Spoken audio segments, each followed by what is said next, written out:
Kayegbo ni ìròyìn. Ìròyìn Kayegbo, ìròyìn Kayegbo, ìròyìn Kayegbo, ìròyìn Kayegbo, ẹ jẹ́ a jọ gbọ́ ìròyìn. Ẹ kú dédé àsìkò yìí ní gbogbo ibi tí ẹ ti ń gbọ́ mi. Ìròyìn Kayegbo òun ni mo mú wá sétí ìgbọ̀yìn láti ìkànnì Ziki alára. Orúkọ mi ni Olúwafúnmiláyọ̀ Adéṣẹ́wọ́. Ṣáájú ẹ gbọ́ kókó tó wà nínú ìròyìn náà. Àwọn afurasí méje tó ń lu jìbìtì lórí ìtàkùn àgbáyé ní ọwọ́ ti tẹ̀ ní ìpínlẹ̀ Bayelsa. Kóòkù kan ni wọ́n fi ẹ̀sùn kàn pé ó jí ọmọ ọ̀gá rẹ̀ gbé tí ó sì gba 3.9 million naira owó ìtúsílẹ̀ ní ìlú Àbújá. Ọwọ́ àwọn ọlọ́pàá ti tẹ àwọn afurasí olè tí wọ́n jí ọ̀kadà àti ẹ̀rọ ìléwọ́ ní ìpínlẹ̀ Bauchi. Àjọ EFCC ti mú ọmọ ilẹ̀ Chinese méjì lórí ẹ̀sùn pé wọ́n ń wakùsà lọ́nà tí kò tọ́ ní Ìlọrin. Ọmọbìnrin Fasity Ziki ni wọ́n ti fi ẹ̀sùn kàn pé ó wẹ alábàágbépọ̀ rẹ̀ ní omi gbígbóná lórí àtúnṣe ilé ìgbé wọn. Kí tó tẹ̀síwájú nínú ìròyìn, ẹ jẹ́ ká dókè lọ́hùn fún ìpolówó ọjà.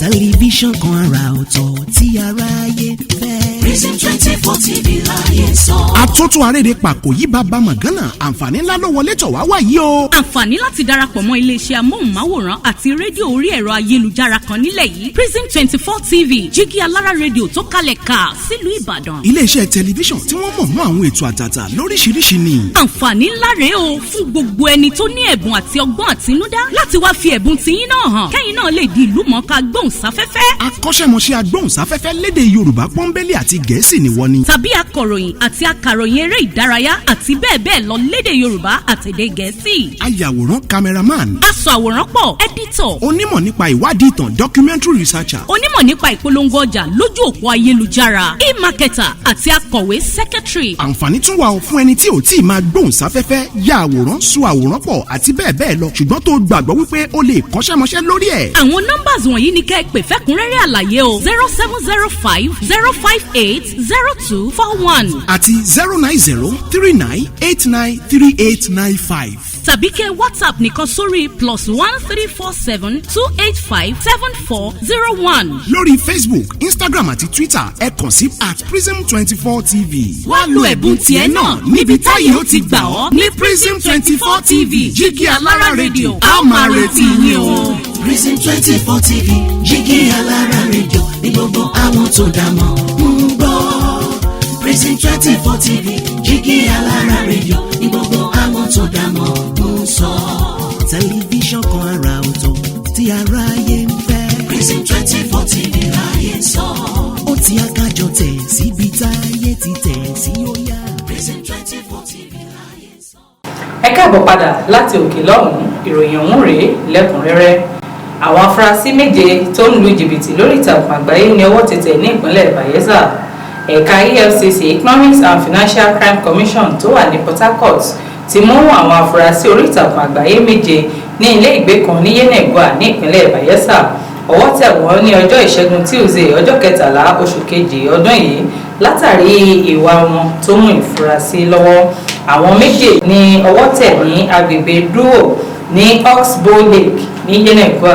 Àwọn nǹkan tí wọ́n gbà lọ́wọ́ wọn ní ẹ̀rọ ìléwọ́ àti ẹ̀rọ ayárabíàṣá. Àjọ náà wá ní àwọn yóò fojú wọn ba ilé ẹjọ́ ní kété tí ìwádìí àwọn bá ti parí. Kóòkù kan ni wọ́n fi ẹ̀sùn kàn pé ó jí ọmọ ọ̀gá rẹ̀ gbé tí ó sì gba 3.9 million naira owó ìtúsílẹ̀ ní ìlú Àbújá. Iléeṣẹ́ ọlọ́pàá tó wà ní Àbújá ni wọ́n ti mú Olago Chukwuma lórí ẹ̀sùn pé ó gbé ọmọ ọ̀gá rẹ̀ Justin Nwako. Ìròyìn tó jáde ní ọmọ ọdún 12 náà ló jí gbé ní ọjọ́ 10 oṣù kejì ọdún 2024 ní agbègbè Jabi ní olú ìlú ilẹ̀ wa. Alukoro fún iléeṣẹ́ ọlọ́pàá tó sọ̀rọ̀ ní ọjọ́ àìkú Sunday Josephine Hade ní afurasí náà ló lẹ̀dí àpò pọ̀ pẹ̀lú McDonald Arinze láti ṣe ẹ̀ṣẹ̀ náà. Alukoro náà ní afurasí yìí ló jẹ́ òṣìṣẹ́ tó ń ṣe oúnjẹ fún àwọn ẹbí Nwako tí àwọn ọlọ́pàá láti olú iléeṣẹ́ wọn tó wà ní Utako mú.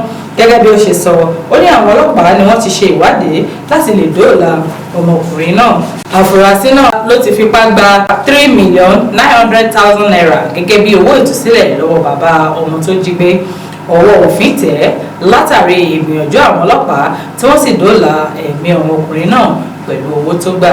ọwọ́ àwọn ọlọ́pàá ti tẹ àwọn afurasí olè tí wọ́n ń jí ọ̀kadà àti ẹ̀rọ ìléwọ́ ní ìpínlẹ̀ Bauchi.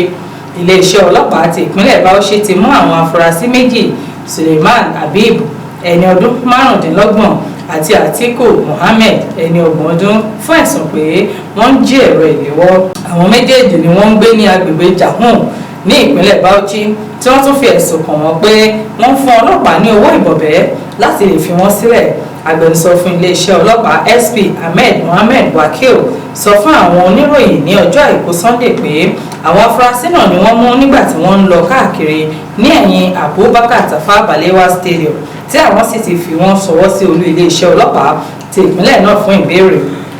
nínú ìwádìí wọn, gẹ́gẹ́ bí Wakil ṣe sọ, ó ní àwọn afurasí náà ló ti gba ẹ̀rọ ìléwọ́ mẹ́sàn-án àwọn nǹkan tí wọ́n tún gbà lọ́wọ́ wọn ní ewé gbígbẹ kan èyí tó jẹ́ igbó, bẹ́ẹ̀ náà ní $82,000 náírà 78,000 naira owó tí wọ́n fún ọlọ́pàá tó ń ṣe ìwádìí lórí ọ̀rọ̀ náà láti dá ojú ọ̀rọ̀ rò, ṣùgbọ́n tí ó kọ̀. àjọ EFCC ti mú ọmọ ilẹ̀ Chinese méjì lórí ẹ̀sùn pé wọ́n wakùsà lọ́nà tí kò tọ́ ní Ìlọrin. Economic and Financial Crime Commission EFCC ti mú àwọn ọmọ ilẹ̀ Chinese méjì, Yang Chao ẹni ọdún 39 àti Xiang Jam ẹni ọdún 28 fún ìwakùsà lọ́nà tí kò tọ́. wọ́n mú wọn pẹ̀lú Chidi Joseph Osujo ẹni ọdún 52 tí òun náà lọ́wọ́ nínú òwò tí kò tọ́ náà. gẹ́gẹ́ bí ọ̀rọ̀ tí agbẹnusọ fún àjọ náà Délé Oyèwálé sọ ní ọjọ́ àìkú Sunday, ó ní àwọn tọpasẹ̀ àwọn afurasí náà dé ibi tí wọ́n ti ń wakùsà wọn tó wà ní Ògùnmákin àti Ògèrè ní ìpínlẹ̀ Ògùn, níbi tí ọwọ́ ti tẹ̀ wọ́n lẹ́yìn àìmọye ọjọ́ tí wọ́n ti ń dọdẹ wọn.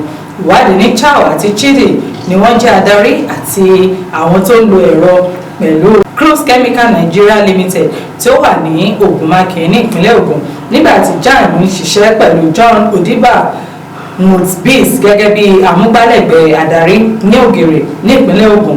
wọ́n mú wọn pé wọ́n wakùsà ní ọ̀nà tí kò tọ́ láì ní ìwé-ẹ̀rí. agbẹnusọ fún àjọ EFCC náà ní àwọn yóò tó gbé àwọn afurasí náà lọ sí ilé ẹjọ́. ọmọbìnrin Fasity Ziki ni wọ́n ti fi ẹ̀sùn kàn pé ó wẹ alábàágbépọ̀ rẹ̀ ní omi gbígbóná lórí àtúnṣe ilé ìgbé wọn. akẹ́kọ̀ọ́ onípele kejì lẹ́nu ẹ̀kọ́ rẹ̀ ní Fasity Nnamdi Azikwe Ọkà tí wọ́n pè ní Chioma ni wọ́n ti fi ẹ̀sùn kàn pé ó dá omi gbígbóná sí ààrẹ ilé ìgbé rẹ̀ lára, ẹni tí wọ́n pè ní Mark Valentine Mbadugba sọ pé akẹ́kọ̀ọ́bìnrin náà tún gún àríyànjiyàn bẹ́ sílẹ̀ láàrin wọn látàrí títún ilé ìgbé wọn ṣe níbi tí àwọn méjèèjì ń gbé.